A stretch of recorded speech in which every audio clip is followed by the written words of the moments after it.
इस नरक ने इकट्ठा करते हैं सारा जीवन, माया जोड़ ले, माया जोड़ ले, बैंक भर दे, 1 मिनट में मर जा। फिर अगर आपके बच्चों को आप परमात्मा की शरण निश्चिंत होकर जाइए, आप जब सतलोक जाने का समय आवे, वो आपके बच्चों को हाथों पर रखेगा, चिंता नहीं करनी।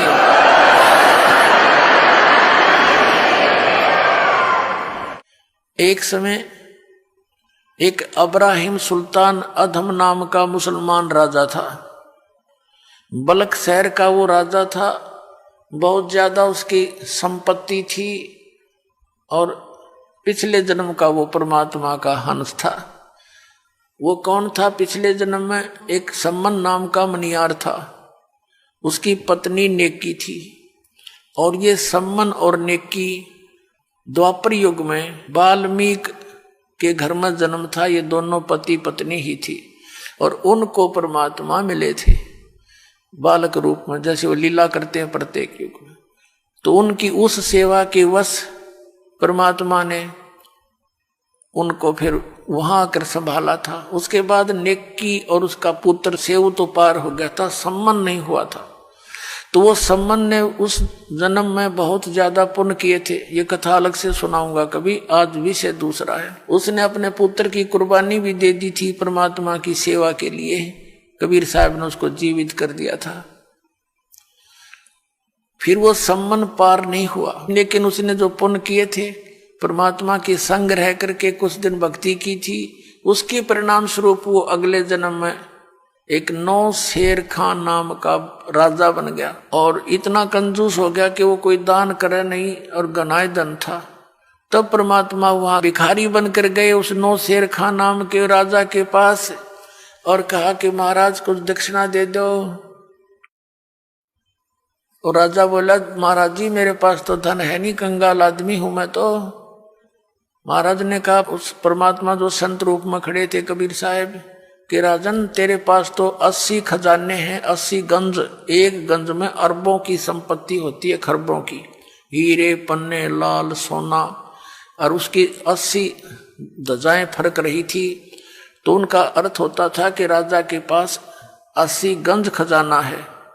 तो परमात्मा ने कहा कि आपके ये झंडे और खजाने 80 गंज बचाए तेरे पास। 9 शेर खान ने कहा कि ये तो मैंने कोल्ले दबा रखे नीचे बाबा जी, लोगों को भ्रम बनाए रखने के लिए। परमात्मा बोले, अच्छा बेटा तेरी नीत से तो कोल्ले हो जाएंगे, यूं कहकर चल पड़े। अब राजा ने सोचा भी साधु की बात पार हो जाया करे। उसने खुदवा के देखा, नौकरों से वो सारे कोल्ले हो गए, लाल हीरे पन्ने जो भी थे। उसका तो कलेजा पकड़ लिया कति और नौकरों को भेजा कि संत को लाओ बुला के। और नौकर भागेगी, महाराज जी आपको राजा बुलाता है। अगर राजा को गरज पड़े तो यहाँ आ जाएगा, ये बैठा मैं। वो नौकर कुछ भागे गए कि महाराज जी वो तो ऐसे ऐसे कह रहे हैं। वो 9 शेर खां राजा आप जा करके चरणों में गिर गया। परमात्मा ने कहा, भाई बात सुन, ठीक है। उसने प्रार्थना की, परमात्मा बख्श दो, मेरे से गलती होगी, मेरा धन वैसा ही कर दो। तो परमात्मा ने कहा कि इसमें से 80% दान करे तो तुझे वापस दे सकता हूं, वैसा ही कर दूंगा। जो आप कहोगे वैसा ही कर दूंगा, चल वापस आ गया। अब मेरे सामने कर, कंजूस कहीं फिर गलती कर दे। अब उसने देखा उसे फिर हो गया तो सोना यूरो पन्ने कति। राजा ने फिर तुरंत भंडारे ला दिए, साधु संत भक्तों को हैं वो बांट दिए 80 गंज। परमात्मा चले गए और कहा दीक्षा ले, नाम दे दिया। ये तो मार मार खीर खिलाओ अपने बच्चों को। एक समय एक कथा सुनाता हूँ। ये आदरणीय मलुकदास साहिब जी, ये अरोड़ा जाति में किसान थे, यानी खेती करते थे, बहुत बड़े जमींदार थे। और परमात्मा कहते हैं, जो जन मेरी शरण है ताका हूं मैं दास, गेल गेल लग गया फिरूं जब तक धरती आकाश। और 100 छल छिद्र मैं करूं अपने जन के काज। अपनी प्यारी आत्मा को इस दलदल से निकालने के लिए 100 छल छिद्र करता हूं, पता नहीं के वेश बना कर भटकता हूं। एक नगर में परमात्मा सत्संग कर रहे थे। ये समय समय पर आकर भक्ति जीवित कर जाते हैं दाता कबीर साहब। उसी नगर में मुल्कदास के गांव में 5-4 सेवक थे, गरीब गरीब व्यक्ति। और परमात्मा उनके घरों में रुके हुए थे, सत्संग करते थे। भगत कहते थे जी कल हमारे भोजन करना, एक हफ्ते के लिए रोक लिया। 5-7 भगत परिवार थे। तो परमात्मा जिस भी घर में जाते उनका उद्धार करने के लिए, उनके कर्म बनाने के लिए, तो सब भगत ये सोचते गुरुजी आए हैं, अच्छा सा अच्छा भोजन करवाऊं, यानी खीर बनावें, हलवा बनावें। तो वो चौधरी साहब जो मुल्कदास जी थे, नंबरदार गांव के चौधरी 1 नंबर के, जैसे आजकल सरपंच होते हैं, उसमें नंबरदार की इतनी प्रभुता होती थी। वो तो सुबह सुबह घूमने जाता या घूम कर जंगल से वापस आता खेतों से, तो उधर से क्या होता, गरीब के घर में परमात्मा विराजमान थे और वहां हलवा चढ़ा दिया। हलवे में पात डालें जब कड़े में, तो मैघ दूर तक जाया करे। अब उस मलुकदास जी ने पूछा, रे क्या हो रहा भाई यहाँ? जी हमारे गुरु जी आए हैं और आओ आप भी भोजन पालो। उसने देखा भाई एक आदमी बैठा है, ये तुम्हारे गुरु हैं? कहाँ जी? मन वो चला गया। फिर दूसरे दिन दूसरे के घर में, रे क्या हो रहा है भाई यहाँ पर? आज यहाँ हो रही है कुछ चढ़ चढ़ सी। तो उन्होंने बताया कि जी हमारे गुरु जी आए हुए हैं। तो कुछ लोग कहने लगे उस मुल्कदास को कि भाई नंबरदार, गांव में एक ठग आया हुआ है, इन श्रद्धालुओं को लूट रहा है, अच्छे बढ़िया खीर हलवे खाता है और भाई काम करता नहीं, नबी लूट रहा है वो। मुल्कदास वैसे तो भगत आदमी था, लेकिन यह चौधर बहुत बुरी होती है प्रभुता। जाके जिस भगत के घर वो रुके हुए थे परमात्मा उस दिन, अब वो मुल्कदास जाकर के उस घर में प्रवेश हुआ जहां परमात्मा विराजमान थे। और परमात्मा कबीर जी से कहने लगे, ए भाई आप कौन हो और यहाँ क्या कर रहे हो? परमात्मा के बोलने से पहले ही जो भगत था जिसके घर रुके हुए थे, 2-4 भगत और बैठे थे, खड़े होकर कहने लगे, चौधरी साहब ये हमारे गुरु जी हैं और सत्संग करने आए हुए हमारे यहाँ। कहने लगे, भाई तू करके क्यों नहीं खाता है? अच्छा हट्टा कट्टा दिखे तो दुनिया को मूर्ख बना रहा है, अपना करके खाया कर। तो परमात्मा कहने लगे, भाई मुझे तो बिना करे मिल जाए, चौधरी साहब मुझे तो बगैर काम किए ही दे रहा है भगवान। तो मुल्कदास कहने लगा, तेरे को बिना करे दे रहा है, मुझे क्यों नहीं देता भगवान? कि आपको भी दे देगा यदि आपको विश्वास होगा और उन क्रियाओं को करोगे जिससे भगवान बिन मांगे भी देता है। तो वो कहने लगा, क्या तेरा भगवान मुझे आज रोटी दे देगा? हाँ जी दे देगा, क्यों नहीं, विश्वास करो। बोला अच्छा, अर्धे ना दी तो सजा देख ले, फिर मैं तेरे को अपने खेतों में रखूंगा मजदूर बना के।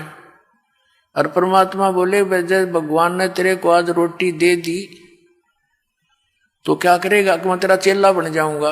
परमात्मा बोले, भाई ठीक है, पर याद रखिए इस बात ने, पक्का हूं भाई वचन का मैं। वो मुल्कदास जी बोले, मुल्कदास जी का खेत थे पूर्व में, उसका अपना खेत था पूर्व में, और चला गया पश्चिम में दूसरे गांव की सीमा में। वहां एक पेड़ के ऊपर बैठ गया जाकर, अब देखूंगा या मैंने कौन खाना खिला देगा। अब क्या हुआ, ये गडरिये होते हैं बकरी भेड़ पालने वाले, उनका कोई त्योहार था। उन्होंने सलाह बनाई कि भाई इस वृक्ष के नीचे खीर बना लो। एक आधी गाय भी उनके साथ थी लागड़े। हम इतने बकरियां चराते हैं, वो बकरियां चराने के लिए, गाय चराने के लिए आगे को ले गए काफी दूर, और 1-2 भगत की सेवा लगा गए। वो वहां उसी वृक्ष के नीचे खीर बनाने लग गए। उन्होंने लकड़ तोड़ कर चूल्हा बनाकर और वो खीर बना दी। खीर बन चुकी थी, इतने में क्या देखा उन्होंने कि कुछ घोड़ों पर व्यक्ति आ रहे हैं, दूर से धूल उठ रही है, तेजी से दौड़े आ रहे हैं।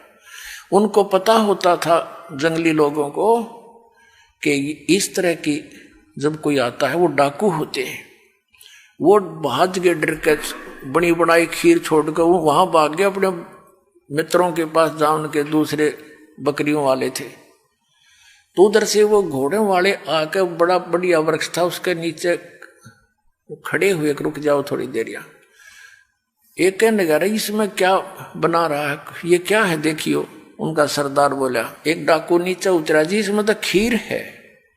वो समझ गया, डरता भाग गया होगा कोई तुम्हारे को देखकर, और खीर बना रखी। तो भाई और कहने लगे दूसरे डाकू के, उस्ताद भूख लाग रही है, ला खा इसने। एक उनमें समझदार साहब बोला, अरे भाई कदे कोई जहर मिला गया हो, कोई साजिश हो, किसी ने खिला के देख लो। उनमें से एक बोला, भाई वो कहाँ गया होगा, यहीं की तो छुप रहा होगा, तो ढूंढ लो उनने और उसी को खिलाएंगे। अब वो देखा इधर उधर बोझड़े आसपास के झाड़ों झूड़ों में, एक ने ऊपर देखा, अगर वो बैठा, उन्होंने सोचा डरता चढ़ गया ऊपर ही हो। तो उन्होंने कहा, भाई नीचे आ जा, कौन है तू। वो कहने लगा, ना मैं नहीं आऊं नीचे। उसने जो ना बेरा था, डाकू है। उन्होंने सोचा कोरा चलते होंगे। उनका शक हो गया कि भाई ये गड़बड़ है कुछ ना कुछ, नीचे क्यों नहीं आता, नीचा अब है तेरे मारे गोली। जब उन गोली दिखी, जब आप शट दे ही नीचे, मारेंगे तो भाई। 1 मिनट में नीचे आ बैठ गया, बोलो जी अब ये खीर खा।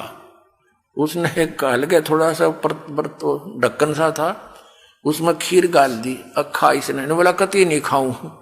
अब वो उसकी प्रतिज्ञा टूटे, नू नाटे। उनका पक्का शक हो गया कि बदमाश कुछ ना कुछ गड़बड़ कर रहा है इसमें। 2 मारे जूत और लात मारी, खा बैठ के। अब उसने सोचा ये गढ़ेंगे और गड़ा पीटेंगे। उसने वह खा ली और खा के एक मारी लात, 1 घंटा बैठाए रखा, अब मरेगा तो मर लेगा। जब देखा ठीक ठाक है, उसने कहा, जी वैसे कोई और बात थी, और ये तो कोई और बनावे थे, वो भाग गए डर के। तो बोला तो भाग यहाँ से, उसका मारी लाते को भाग लिया। फिर उन्होंने खीर खाई या ना खाई दूसरी बात। तो उसने जब वो देखा कि ये तो डाकू है और उनने मारे उसका लात, वो घना डर गया मुल्कदास। हरन्यो करे कबीर साहब को, हे फलाने के गुरुजी, जिसके घर में वो रुका हुआ था, उसका नाम लेके ए धनपत के गुरुजी, आज मेरी जान बचा दे, मैं तेरा चेला बनूंगा पक्का। अब मालिक ने उसकी फटक भी काटनी थी और वो वहां भी बरवानी थी। तो उसका नो पक्की जचगी, आज इस गुरुजी के कारण मेरी जान बची है, ना तो सीधी मारे गोली न किसका डर हो से भाई। तो वहां से लेकर सीधी सुरती लाई उसने, जान बची, लाखों पाए, और परमात्मा के चरणों में आके गिर गया और बैठ के नो रोए। परमात्मा बोले, चौधरी साहब भगवान ने कुछ करी सेवा। नो कहने लगा, जी आपका भगवान तो मर मर खीर खिलाता है, मेरी जान बची, ऐसे सारी कथा सुना दी। तो परमात्मा कहते, ये सब खेल हमारे किए, हमसे मिले सो निश्चय जिए। अब जो प्रसंग चल रहा है हम वही आते हैं।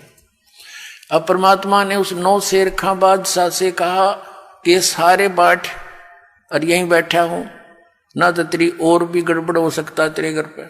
उस डरते न वो सारे 80% खजाने बांट दिए, धर्म कर दिया और नाम ले लिया। अब नाम ले लिया, जब किसा उद्धार किया उस प्राणी का। हम तो इस नरक ने इकट्ठा करते हैं सारा जीवन, माया जोड़ ले, बैंक भर दे, 1 मिनट में मर जा। फिर अगर आपके बच्चों को आप परमात्मा की शरण निश्चिंत होकर जाइए, आप जब सतलोक जान का समय आवे, वो आपके बच्चों को हाथों पर रखेगा, चिंता नहीं करनी।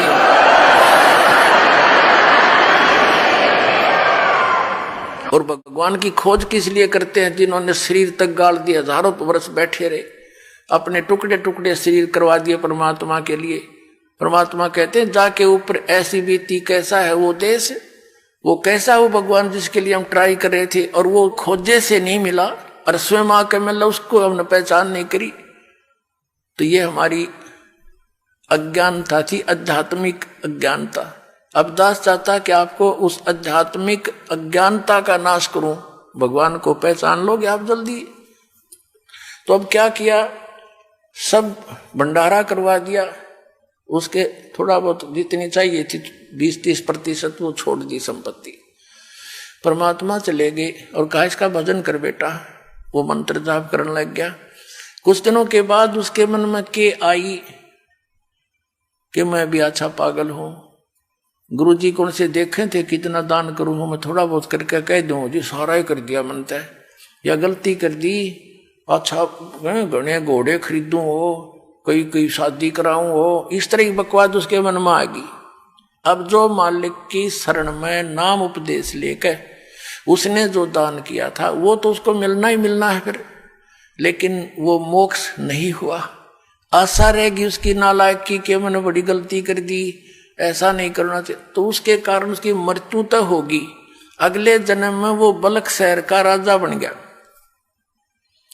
बलख बुखारे का राजा बन गया। और जो उसने पिछले जन्म में पुण्य किया था वो सारा ही मिलना था। 18 लाख तो घोड़े खरीद रखे और हाथी और 16,000 ब्याह करवा रखे, 16,000 रानियां रखी हुई, बहुत बड़ा बाग बना रखा 9 लखा, उसमें ठाठ करे। लेकिन पुण्यात्माओं जैसे दास ने आज स्टार्ट किया था सत्संग कि जो पुण्यकर्मी प्राणी पिछले मनुष्य जीवन से ही आगे मनुष्य जीवन प्राप्त किए हुए हैं, उनमें भगवान की भक्ति की कसक जाती नहीं। अब वो भगत था ही पिछले जन्मों का, तो उसने संतों की खोज शुरू कर की, एक पाखंडी का फंस गया और उसके ऊपर ब्लाइंड फेथ उसका, तो वो था ठग। अर्दिखा साकती बड़ा इसके साथ साधु संत नीर त्यागी वैरागी दिखाओ अपने आप को। एक बार राजा ने अंगूठी बनवाई सोने की, बड़ा धनी व्यक्ति था वो राजा। सोने की अंगूठी 50,000 में तैयार हुई उस समय, आज तो मेरे ख्याल में 5 करोड़ की हुआ है। हीरे पन्ने छोटे छोटे ऐसे लगा के सोने की अंगूठी और अच्छी बड़ी छाप सी थी। अब राजा उस अपने गुरु के पास जाता था, 10-5 असरफी दान कर देता था। अब उसने देखा उस ठग ने कि राजा की अंगूठी बहुत बहुमूल्य है, या तो ठगनी चाहिए। उसने अपने चेले से कहा कि राजा की अंगूठी कहाँ बनी है ये पता करे। उसने बात में पता कर लिया, क्योंकि नगर में 2-4 सुनार होते हैं जो राजा से संबंधित होते हैं। पता किया कि सुनार से बनी है, तो उससे कहा कि भाई तू एक ऐसी ही डुप्लीकेट बना दे। उसने उसी अंगूठी या छाप डुप्लीकेट बना दी और वो उस नकली ने अपनी जेब में डाल ली। उसके गुरुजी ने राजा को संदेशा भिजवाया कि गुरुजी नौका विहार करना चाहते हैं। राजा को जब संदेशा मिला, वो तो डिवोटेड होते हैं श्रद्धालु, तो कहा भी चलो फटाफट, और आपके साथ नौका विहार करना चाहते। राजा ने तुरंत करवा दी व्यवस्था और आप भी आ गया और कहा महाराज चलो। एक नौका में राजा, 1-2 नौकर, राजा और उसका गुरुजी नौका में बैठे, नाविक चला रहा है और घूम रहे एक बहुत बड़े सरोवर के अंदर। जब उसने राजन ये क्या है? अगजी अंगूठी है गुरुदेव, ये कितनी कीमत की होगी? अगलो जी देखो ये है 50,000 रुपये की तैयार हुई है। अच्छा। और नाविक जरा ध्यान से चला, इधर चल। अब उस राजा की नजर तन्यून होगी कि भाई ये नाविक गड़बड़ कैसे कर रहा है। वह अंगूठी डाली, दूसरी नकली काट के कहने लगे राजन अंगूठी तो बहुत अच्छी है पर हमारे क्या काम की। उसने कहा राजा ने आप रख लो गुरुदेव। अरे हमारे क्या काम की, हमारे लिए तो मिट्टी है। वहां फेंक दी तालाब में। अब राजा ने सोचा भी गुरुजी के तो चाड़ा है, कति त्यागी विरागी है, ये तो किसी चीज की इच्छा ही नहीं रखता। दूनी श्रद्धा बन गई उसकी। पहले 10 रुपये दान करता था, फिर 100 करने लग गया। अब वो चाहता यही था कि वो किसी तरह और अच्छा मजबूती से मेरे साथ लगे। और वह ओरिजिनल गाल ली गोज में और वह छुपा दी अपनी कुटिया में, जमीन खोद के अपने कॉन्फिडेंशियल चेले थे दबुआ दी। कुछ दिनों के बाद उस चेले की गुरु की बिगड़ गई। चेला उससे नाराज हो गया। उस चेले ने सोचा इस गुरु जी की देही तोड़वाऊं। उसने मंत्री से कहा कि मंत्री जी राजा की अंगूठी हमारे गुरु जी ने धोखे से ऐसे कर रखा है। अब मंत्री कहने लगा भाई सच्ची बात है वो तो बताइए। अगजी कति सच्ची है, पक्की बात, अगजी कति पक्की बात है। मैंने अपने हाथ से दाब रखी, इसने मेरे से बनवाई थी। एक सुनार से मैं लाया था बनवा के, नकली बनवाई थी। ओरिजिनल तो इसने वहां दाब दी और वह फेंक दी जल में। इसने ठग गया है राजन को। मंत्री ने भाई सोचा चल भाई डट जा, मैं थोड़ा समय आने पर बात करूंगा। सीधी बात तो नहीं कर सकते क्योंकि राजा तो जबरदस्त इस पर विश्वास किए हुए है। एक दिन धीरे धीरे मंत्री ने कहा, राजन मैंने कुछ बात सुनी है। क्या? कि आपकी अंगूठी उस आपके गुरुजी ने आपके साथ धोखा करके और नकली जल में फेंक दी, असली वो लिए बैठा है। अब राजा ने बोला, मंत्री फिर से ये बात मत कहना, मेरे गुरुदेव के बारे में ऐसी बात तू बोलना मत है। अब मंत्री चुप हो गया। परमात्मा ने दया करनी थी उसके ऊपर। काफी देर जब मंत्री चुप रहा, कहने लगा, मंत्री सच बता, क्या यह सत्य है? मुझे जिसने बताया है उसका कॉन्फिडेंशियल चेला है, और उससे मैंने बहुत खोद कर पूछा कि सच्चाई होनी चाहिए। वो कह दी, कति सच्चाई ना, मेरी गर्दन काट दे। तो राजा इतना विश्वास करता था कि मंत्री अगर वहां बात कच्ची पागी तो मैं तेरी गर्दन काटूंगा, तो फिर तसल्ली कर ले। उसने फिर तसल्ली कॉन्फर्म होगी। तब वो चेला बुलाया, चेले से पूछा कि किस सुनार से बनवाई? तो सुनार बुलवाया राजा ने। मंत्री ने भी उस सुनार से पूछ लिया था। जब राजा को विश्वास हो गया, फिर भी नहीं हुआ, भाई देखो मैं तो जब मानूंगा अंगूठी मेरे पास हाथ में होगी। वो अल्लाह बोला, जी चलो मैं बता दूंगा। राजा, मंत्री, 2-4 सैनिक, 10 बॉडीगार्ड गए और जाते चेले ने काट के वह खोद कर दे दी। और गुरु बैठा बैठा देखे वह अंगूठी, ये आपकी। तब राजा ने देखा, उसकी तरफ करड़ा करड़ा पैरा मार के गिर गया। वो ठग, माफ कर दो, आप तो बख्शनार हो, मेरे से गलती होगी। उसका 2 मारी लात, अग निकल जाए दुष्ट यहां से। तो उस दिन के बाद देखो पुण्यात्मा दास क्या बताना चाहता है कि जो ये पुण्यात्माएं नकली संता कर फंसी पड़ी हैं और उन पर पूर्ण विश्वास करे बैठी हैं परम धनी जान के। ठीक है, श्रद्धालु का तो ये स्वभाव होता ही होता है। अब ये ठग दुरुपयोग करते हैं इस टाइप के। तो उस राजा को नास्तिक बना दिया उन्होंने। राजा ने आदेश दे दिया कि जो कोई भी संत साधु पावे मेरे पास लाओ। सीधा आदेश नहीं दिया कि इनको मारो और भगा दो, कि कोई भी संत मिल जा उसको लाओ पकड़ के मेरे पास लाओ। अब सैनिक घूमने लग गए, जहां भी कोई साधु संत मिले उनको राजा के पास लाओ। राजा उनसे प्रश्न करे कि तुमने कभी भगवान मिला है, तुम्हें रब मिला है, अल्लाह मिला है? आपको मिला है तो मुझे मिलाओ। अब चाहे वो अच्छे भगत थे, जैसे भी थे, नेक थे, उनमें सारे के ठग होया करें, तो उनका कोई उत्तर नहीं होता था। उनको उठा करके कैद में डाल दिया। एक संत ऐसे कोई समझदार सा था, उसको पकड़ जाए। उसने प्रश्न किया राजा ने कि मुझे दिखाओ भगवान तुमने मिला है तो। संत ने कहा, जी एक दूध का गिलास मंगाओ। राजा ने सोचा ये पीता होगा, आदेश दे दिया नौकर को कि भाई मीठा करके गिलास दूध ला दे। अब दूध लाकर उस ऋषि संत को दे दिया, साधु को। वो साधु दूध में उंगली दे रहे से देखे। अब राजा कहता, जी पी लो, अपने पीना है तो, इसमें मीठा डाल रखा है, दूध है। उस संत ने कहा, जी मैंने सुना है दूध में घी होता है, लेकिन आपके दूध में तो घी है ही नहीं, मैं पीऊं क्या इसको? तब राजा बताने लगा, हंसा कि महात्मा जी आप जंगल में रहते हो, आपको पता नहीं दूध से घी कैसे बनता है बताऊं? इसको गर्म किया जाता है, फिर ठंडा सा करके, नुआया सा करके इसमें जामुन लगाया जाता है, फिर दही बनता है, दही बनकर फिर बिलोया जाता है, रिड़का जाता है, फिर ये घी निकलता है, समझे?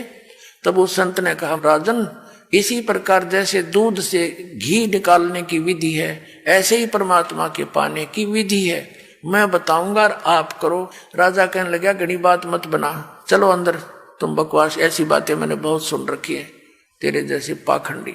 वो भी जेल में डाल दिया और चक्की पीसने की ड्यूटी लगा दी। 360 संत कैद में डाल रखे थे। राजा लोग इन अपराधियों को आटा पीसने की ही सजा देते थे, क्योंकि घोड़े गाड़े रखा करते, सैनिक रखा करते, उनका आटा उनसे ही पिसवाते थे। अब परमात्मा आते हैं, क्योंकि वो भक्त भी तो उसी परमात्मा की आत्मा है जो भगवान के लिए घर छोड़कर जंगल में बैठे थे। भले ही वो शास्त्र विरुद्ध साधना कर रहे थे, लेकिन पूर्व जन्म के उसी के बच्चे थे। अब वो चक्की पीस से रोए, ये भगवान बता तेरे नाम पर निकले थे, आज मालिक तेरी भक्ति करते करते ये दुख हमारे ऊपर आए। तो कहते पहुंचूंगा क्षण एक मैं अपने जन के काज। एक तीर से कई शिकार करते हैं भगवान। उधर से उस राजा को दलदल से निकालना था, उधर से उनकी भी बंद छुटवानी थी।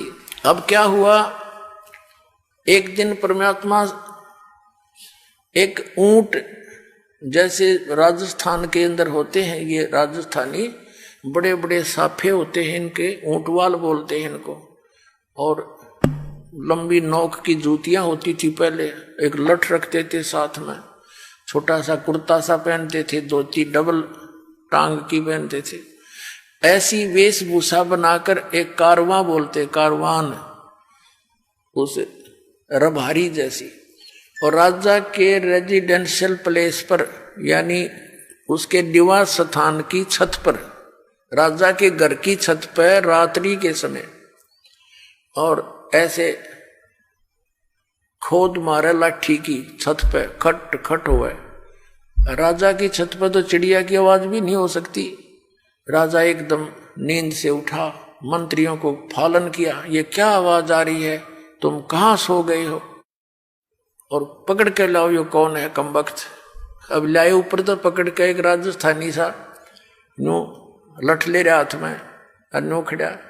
राजा बोला तू कौन है। परमात्मा बोले भाई मैं ऊंट रखता हूं गने, और कल मेरा एक ऊंट गुम हो गया, उस ऊंट ने ढूंढता ढूंढता तेरी छात पर आ गया। मैं नो सोचूं था कहीं आना बैठा हो तेरी छात पर मेरा ऊंट।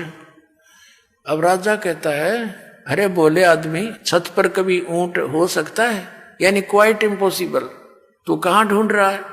तब परमात्मा ने कहा जिस प्रकार छत पर ऊंट नहीं हो सकता, नहीं मिल सकता, इसी प्रकार तू इन संतों को दुखी करके अब्राहिम भगवान नहीं पा सकता, क्वाइट इम्पॉसिबल।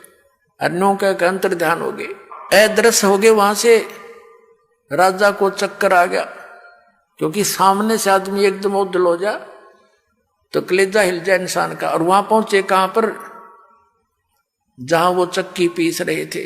परमात्मा ने जाके कहा उन जेलर से कि भाई मेरी भी सजा कर दी तुम्हारे राजा ने।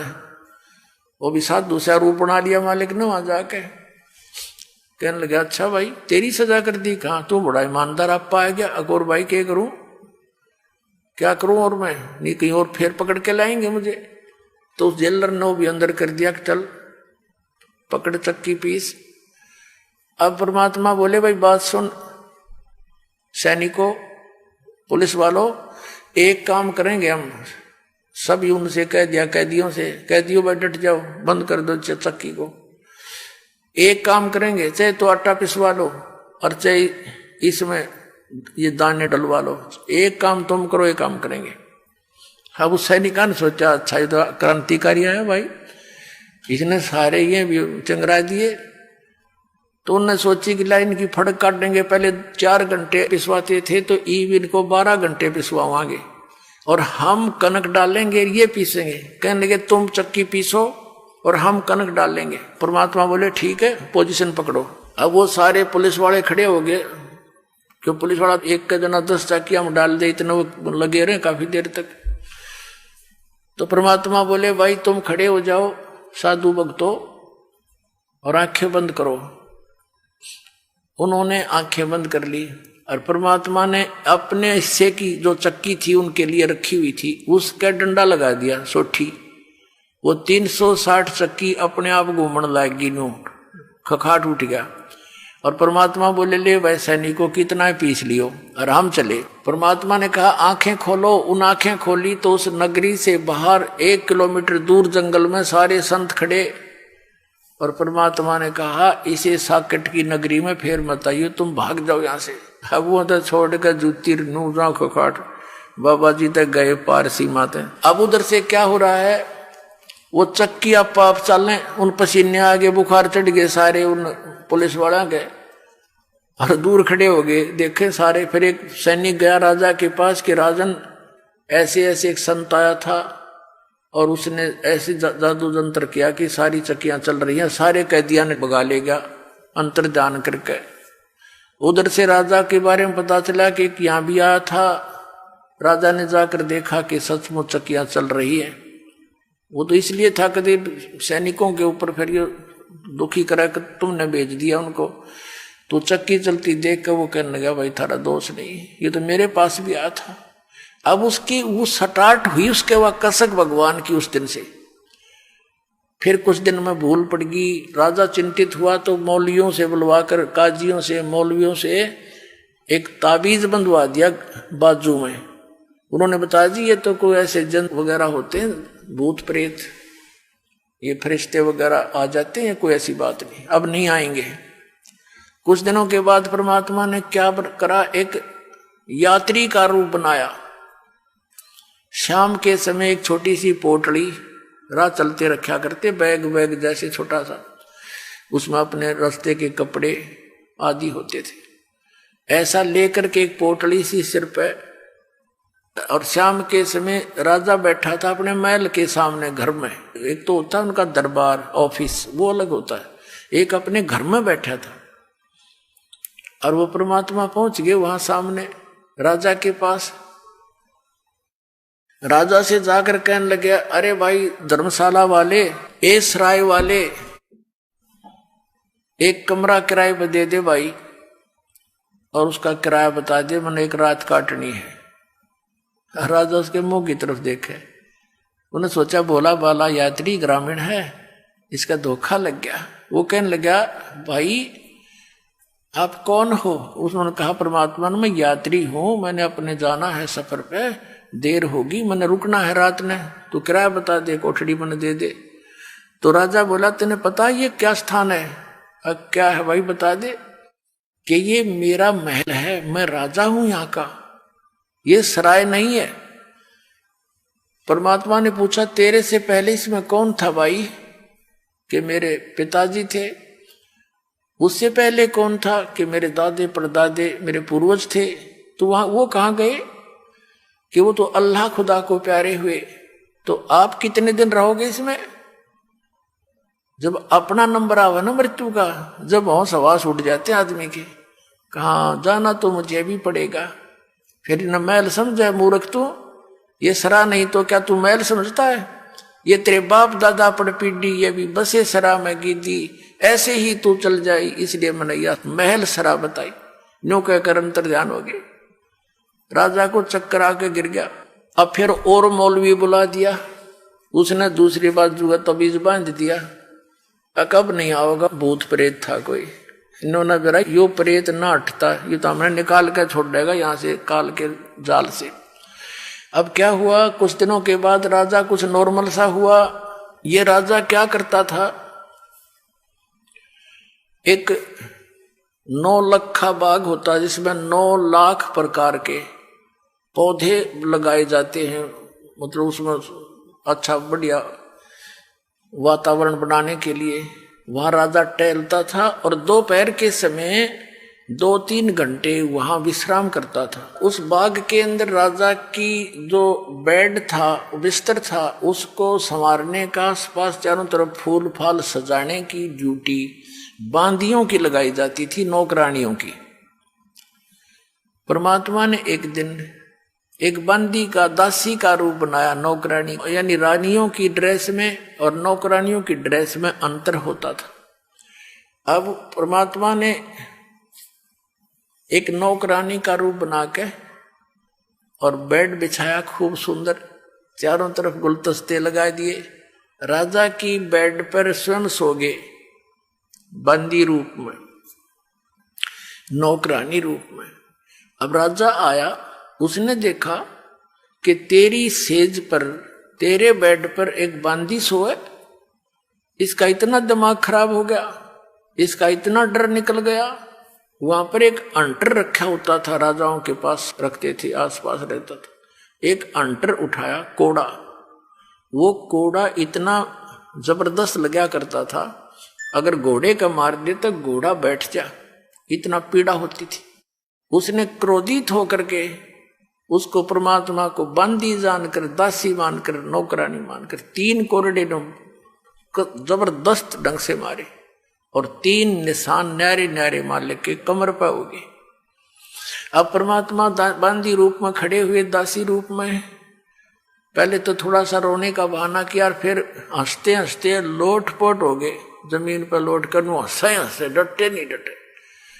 अब उस राजा ने सोचा इन कोरडे लागे पास आदमी आसन का तना रहा करे, क्या कारण है। उसने बाजू पकड़ के उठाया, बांदी तू हंसी क्यों, मुझे इसका कारण बता। तब परमात्मा ने कहा कि मैं इसलिए हंस रही हूं, या इसी नकम्मी बेड है जो बिस्तर तेरा, जिस पे मैं एक घड़ी सोई और एक घड़ी सोने का मुझे दंड मिला 3 कोरडे। मैं न्यू हंसू बेटा, तेरी गेल के बनेगा, तू तो रोज सोआ इस पे, अब तेरे साथ के बनेगी, मैं न्यू हंस रही हूं। और न्यू कह के अंतर ध्यान हो गए। उस दिन 2 घंटे मौसम आया, राजा बेहोश हो गया। लेकिन ये संसार के लोग जो काल के दूत ना मानने दे, रानियां ने फिर जंतर मंत्र करवा के गले में तबीज बंधवा दिया, अग्नायुब ठीक रहेगा। उधर से क्या किया, मंत्रियों ने सलाह दी रानी को कि इनको आप बाहर भेज दो, जंगल में शिकार करके आएंगे, वहां इनका दिल सा हो जाएगा दूसरे टाइप का, यहाँ रहेंगे तो चिंतित रहते हैं। अब वो चिंतित न रहने लग गया, भाई सचमुच ये तो एक दिन मरना है, ये सब छूटेगा। लेकिन हमारी आस्था की जड़ें घनी गहरी होती हैं, भगवान करेन का काम करेगा ना, जब निकलेंगे हम यहाँ से तो वो करेन भी लाओगा हमारे लिए, सत्कर मानना, चाहे कुछ भी करना पड़े पर हम लगे रहना इसके। अब क्या किया, वो 1 हफ्ते का प्रोग्राम बना के जंगल में चले गए, सैनिक भी मंत्री भी, जाकर लगा दिया पड़ाव। तो सुबह उठ के सब चल पड़े शिकार के लिए। 12 बज गए, कोई शिकार यानी पशु उनको मारने के लिए नहीं मिला। तो बगैर शिकार लिए राजा वापस आओ, अपनी बेइज्जती मानता है। इतने में क्या देखा कि एक हिरण आ रहा है, मृग। राजा ने कहा सैनिकों, अगर ये मृग हाथ से निकल गया उसी को मृग की तरह मार डालूंगा। सब सतर्क हो गए। अब वो मृग राजा के घोड़े के नीचे निकल गया और दूसरे घोड़ों पर थे अपने अपने। अब किसने कहो मार दूंगा। अब यावा होता शर्मिंदा होकर पीछे 2 घोड़ा दौड़ा दिया मृग के, और सेना से रहेगी पीछे, और वो घोड़ी दूर आगे निकल गया। वो मृग जा करके इधर उधर बाईपास मार गया। अंतर ध्यान हो गया, क्या दिखा था उसने, वो तो मालिक की लीला थी। इतनी दूर चला गया, आसपास उसके साथी भी नहीं, और घोड़े को भी प्यास, झाग आगे प्यास लग आई, राजा को भी प्यास और भूख जबरदस्त लगी। ऐसी स्थिति होगी कि 10 मिनट जल नहीं मिला तो मौत हो जा। परमात्मा कहते हैं, सोचल चित्र मैं करूं अपने जन के काज, जो जन मेरी शरण है ताका हूं मैं दास, और गेल गेल लग गया फिर साथ साथ रहता हूं जब लग धरती आकाश। जो बच्चा गौ की नजर में, यो साईं को संत, और भक्ता के पीछे फिर वो भगत वत्सल भगवंत। अब वहां परमात्मा ने क्या लीला की, एक सुंदर बाग बनाया, बगीची, और एक बहुत सुंदर छोटा सा तालाब निर्मल जल का, और एक झोपड़ी, और आप बैठ के जिंदा महात्मा, मुसलमानों में जिंदा महात्मा ज्यादा होते हैं, उनको फक्कड़ फकीर बताया करें। जिंदा महात्मा का रूप बना के झोंपड़ी का आगे बैठ गए, और 3 कुत्ते बहुत सुंदर, उनको बेलों से बांध रखा जो कुत्ते बांधने की होती है, और एक बेल खाली रखी हुई थी कुत्ते बांधने की एक्स्ट्रा। अब राजा ने देखा, वाह या अल्लाह, क्यों जब आदमी मरने को आता है, जब कहता या अल्लाह मेरी जान बचाओ भगवान, मर गया आज तक आप ही रक्षक हो। अब परमात्मा जो रक्षक है उसका तो हमने पता ही नहीं, वो हमारा रक्षक, तीनों लोकों में प्रवेश करके सबका धारण पोषण करता है, तो वो सुनता है पल पल की। वहां वो बगीचे सब साजबाज 1 सेकंड में कर दिया। अब राजा थोड़ी देर दूर आ गया, देखा सचमुच बहुत बड़ा सरोवर है, और छोटा सा तालाब है, बाग बगीचे, अच्छी मेवा फल फ्रूट लगे हुए हैं। घोड़े को पानी पिलाया, घोड़ा बांध दिया वृक्ष के, स्वयं पानी पिया, कुछ खाया पिया। फिर देखा महात्मा जी बैठे हैं, महात्मा के पास आए। अब आदमी का जब संकट टल जाता है, इसने फिर बकवाद बाती है, वो शुरुआत हो जाती है। जाके कहने लगा, बाबा जी इन 3 कुत्तों का क्या करेगा तू, ये 2 मुझे दे दे। तब परमात्मा बोले संत रूप में, कहने लगे भाई बात सुन, ये वीआईपी डॉग हैं, ये ऐसे देने के नहीं है। वो कहने लगे वीआईपी कैसे, कि ये है ना बलख शहर का जो राजा है वर्तमान में, ये उसका पिता है, ये इसका दादा और ये इसका तीसरा दादा। इन निकम्मों को मैं बार बार समझाया करता, भाई परमात्मा बच लो, ये राजपाट सदा नहीं रहेगा। पर इन एक नहीं सुनी, आज ये कुत्ते बन गए और उनके लिए हलवा बना रखा पालक ने, और इतनी दूरी पर रख रखा, उनके जो पहुंच से बांध रखे थे, यानी 6 इंच दूरी पे। वो खूब कोशिश कर ऐसे खाने की, यूं खाने की। देख अब इनको हलवा चाहिए, वो बेल थी ना खाली, वो हमारी उनका कमर पर के अगला मैं खिलाऊंगा तुम ना हलवे काजू किशमिश के। वो चिल्लावे ट्या ट्या करे और वो सुने सारी कहानी। और फिर परमात्मा बोले या खाली बेल है ना भाई, या बताओ किस लिए ले रखी है। अब जो वर्तमान में राजा है ना वो मरेगा और वो कुत्ता बनेगा, उसने इस बांध दूंगा अरे इस कीट के साथ ही। उसके तो पसीने आ गए, अब चरणों में गिर गया उस संत के, हे भगवान या बिरान मट्टी होगी अज्ञा तेरा गए भाई, कौन है तू। कि मैं जी वो बलख बुखारी का राजा हूं। तो परमात्मा ने कहा ये तेरे बाप दादा थे भाई, इन भी तेरे की तरह बड़ी बदपहल कमाई, अब तू तकत बैठ कर भूली, तेरा मन चढ़ने को सूली। नालायक जो काम करने का था उतने शुरुआत भी नहीं की। इतना कहकर अंतर्ध्यान हो गए, राजा बेहोश हो गया, अचेत हो गया। नर्मात्मा बहुत होती है भगत की। काफी देर के बाद वो होश में आया, क्या देखता है, ना वो कोई संत है, ना कोई कुत्ता है, ना बाग ना बगीचा, ऐसे पड़ा कॉलर में। और घोड़ा देखा, घोड़े के पैर पानी में भीगे हुए हैं, पानी पी रखा अपना तृप्ति। अब वो समझ नहीं सका और ये पता लग गया तो बहुत बुरी बनेगी भाई। उसी समय इतने मायूस हो गया, आके सैनिकों से बोला नहीं और ऐसे संकेत किया कि उठाओ सब सामान को, चलो मेरे साथ। वो सैनिक तो ट्रेंड होते हैं, 10 मिनट में बांध गया अपने बैगर हो लिए, गिर घोड़े ले ले गए, वापस आ गए। रानियों ने पूछा मंत्रियों से क्या हो गया, अगदी पता नहीं, ऐसे ऐसे मृग के पीछे पीछे गए थे और पता नहीं वहां क्या हुआ इनको, और वापस आए तो किसी से नहीं बोलते। एक कमरे में जाकर बैठ के रानी चली गई, मंत्री चले गए। मुख्य रानियां होती हैं वो तो राजा साथ घुली मिली होती हैं, सब कुछ बोल देती हैं। कहने लगे जी आप तो औरतों से भी गए गुजरे, औरतें कहा करती हैं मुझे ये दिख गया, वहां खड़ी थी एक बाबा दिखा, वहां खड़ी थी एक भूत दिखा, आप तो उनसे भी गए गुजरे होगे, हिम्मत करो, आप तो क्षत्रिय हो। ये है उसमें लगी पंप मारने, उसका तो कलिजम जख्म हो गया। अब वो सोचा ही न क्यों कर समझाऊं बता। इतने में एक कुत्ता आ गया, उस कुत्ते के सिर में कीड़े पड़े हुए थे, जख्म था, उसमें जीव चल रहे थे। वो आकर कहने लगा अब्राहिम अब्राहिम देख ले, मैं उस नगर का राजा था, मैंने जितने भी शिकार खेल लिया और जुल्म किए, ये देख अपने कर्म का भोग भोग रहा हूं।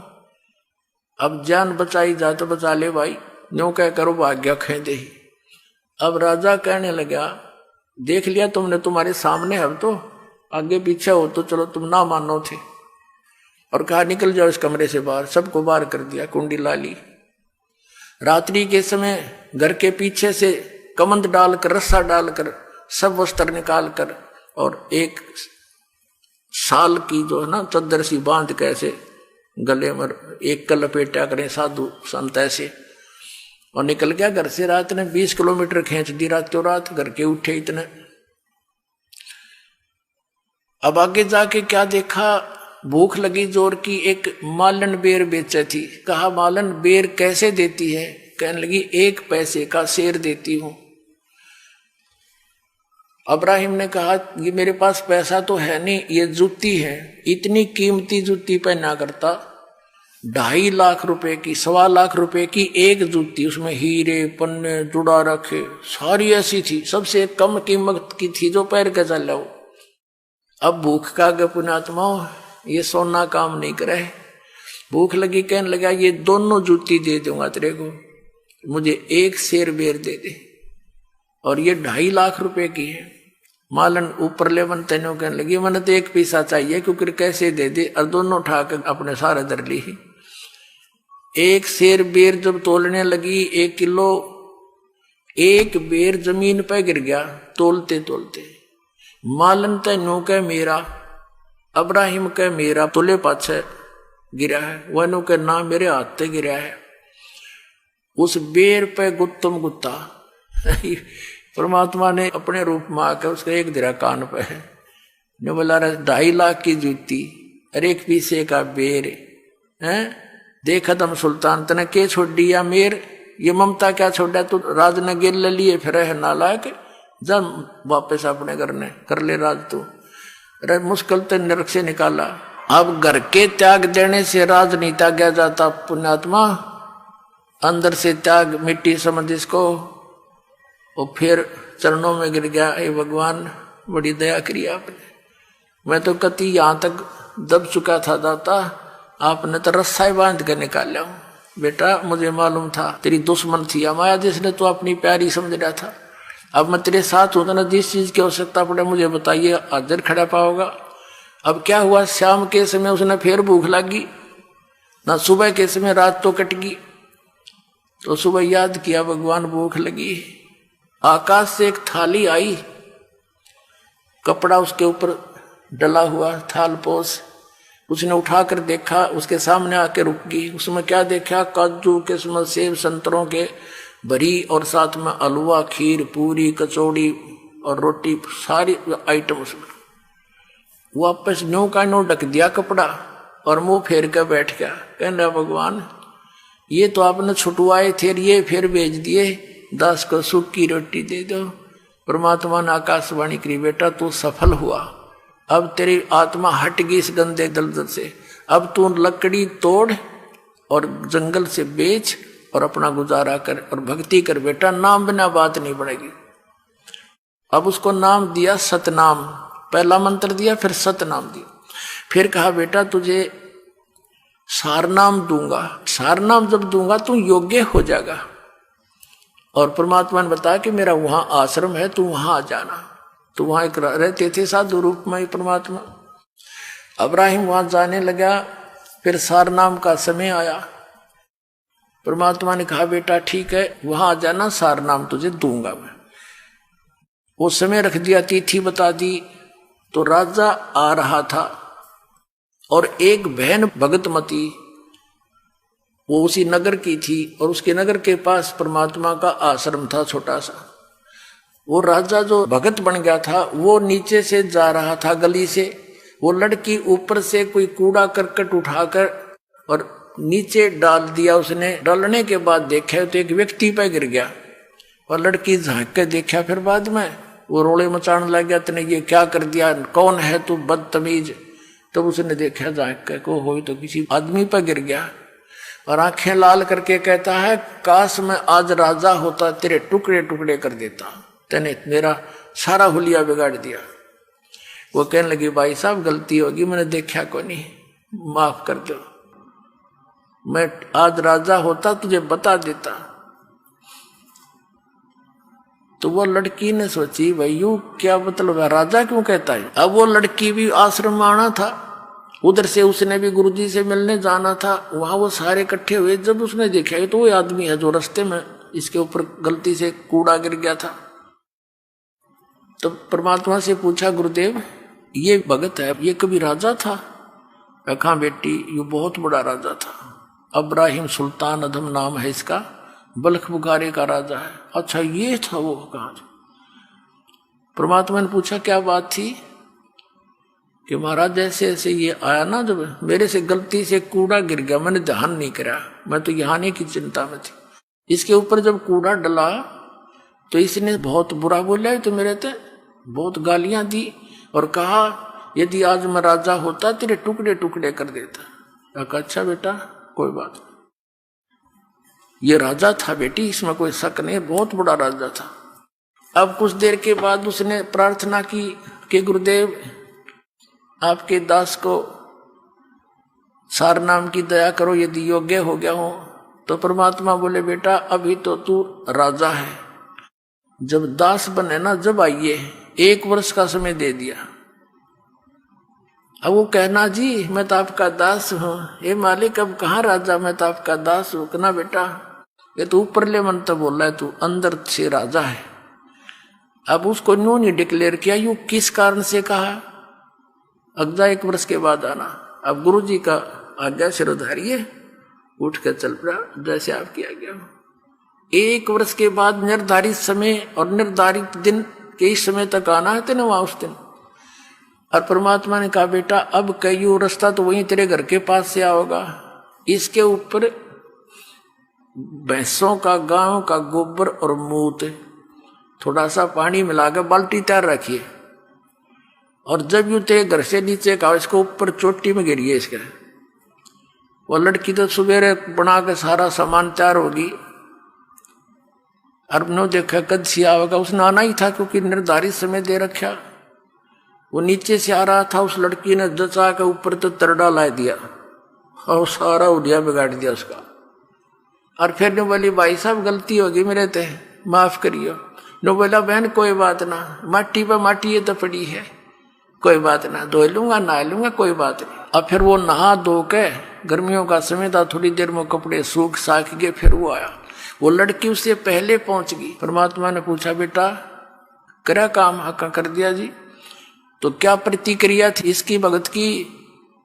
वो लड़की बोली जी आज नो बोल आयु कि कोई ना बहन ये तो माटी पर माटी पड़ी है, धो लूंगा साफ हो जाएगी, कोई बात नहीं। कहा बेटा आज यू योग्य हो गया सार नाम के, आज दूंगा इसने। फिर वो आया, चरणों में प्रणाम किया कि गुरुदेव आपका दास योग्य हो गया हो तो दया करियो दाता। ने बोला बेटा आज तू राजा नहीं है, आज तू दास है, और दास है तो मेरा खास है। बोला जी ना राजा नहीं था मैं। ना बेटा उस दिन तू राजा था, इस लड़की ने तेरे ऊपर वो कूड़ा डाला था, क्या बोला तू उस दिन। कहा जी उस दिन तो मैं कति ढेढ़ था, राजा तो होता कि मैं कर दे, मैं कुछ करण का भी ना था, फिर बकवाद करूं था। ये परमात्मा आपकी दया से आज दास के अंदर दासापन आ गया।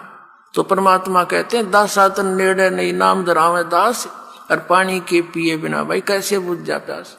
तो पुण्यात्माओं यही प्रोसेस जो सतनाम और सारनाम का शुरुआत से ही है, और आज यो नाम आपको सहज में मिलने जा रहा है, और आपको इस ज्ञान रूपी क्रेन से यहाँ से निकाल कर सतलोक भेजा जाएगा। बोलो सतगुरुदेव।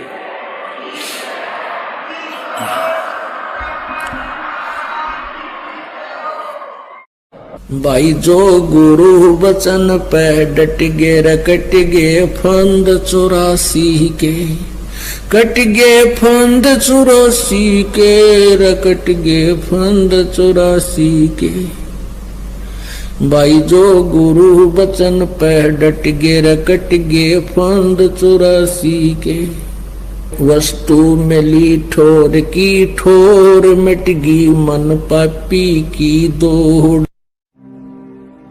और अधिक जानकारी वसंत रामपाल जी महाराज जी से निशुल्क नाम दीक्षा प्राप्त करने के लिए संपर्क करें। हमारे संपर्क सूत्र हैं 8222880541 8222880542। आप नीचे स्क्रीन पर दिए गए हमारे अन्य नंबरों पर भी संपर्क कर सकते हैं। विजिट करें हमारी वेबसाइट पर। हमारी वेबसाइट है www.jagatgururampalji.org। अगर आप ये वीडियो YouTube पर देख रहे हैं तो हमारे चैनल को सब्सक्राइब करें और बेल आइकन को दबाना ना भूलें। अगर आप Facebook पर ये वीडियो देख रहे हैं तो हमारे पेज को लाइक करें।